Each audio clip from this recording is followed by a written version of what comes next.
एक महत्त्वाची breaking news. चेंबूरमधील बिल्डरच्या ऑफिसची तोडफोड प्रकरणी सर्व आरोपींना सोडण्याचे आदेश कोर्टाने दिलेत। आरोपींची अटक बेकायदेशीर असल्याचं कोर्टाचं निरीक्षण आहे। गुन्ह्यातील इतर आरोपी फरार आहेत। तोडफोड करणारी हत्यारं शोधायचे आहेत आणि त्यामुळे पोलिसांकडून 7 दिवसांची पोलीस कोठडी मागण्यात आली होती।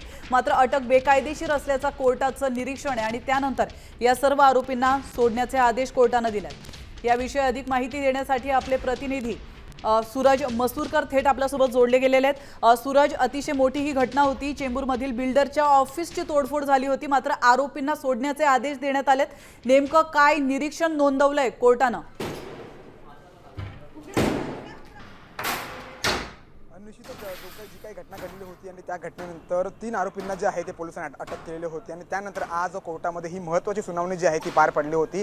यामध्ये सगळ्यात महत्त्वाचं म्हणजे कोर्टाने जे आहे ते पोलिसांना फटकारलेलं आहे की कोर्टाने अटकच जी आहे ती बेकायदेशीर ठरवलेली आहे। अशा गुन्ह्यातील आरोपींना नोटीस देऊन तुम्ही तपासामध्ये सहकार्य करा अशी नोटीस पोलिसांना आरोपींना द्यावी लागते। मात्र तुम्ही थेट आरोपींना जे आहे ते अटक केलेले आहे। त्यामुळे ही जी अटक जी आहे ती बेकायदेशीर ठरवलेली आहे। आरोपीच्या वकिलांनी देखील हाच जो युक्तिवाद जो आहे तो महत्त्वाचा केला होता की 35 कलम 35A ची जी नोटीस आहे ती कुठेतरी पोलिसांनी आधी द्यावी लागत होती, मात्र पोलिसांनी ही नोटीसच दिली नाही आणि त्यामुळे सर्व आरोपींना तातडीने आत्ताच्या आत्ता सोडा असे आदेश जे आहेत ते पोलिसांना दिलेले आहेत आणि तुम्ही जी अटक केलेली आहे ती बेकायदेशीर। सूरज, धन्यवाद तुम्ही दिलेल्या महत्त्वपूर्ण माहितीबद्दल।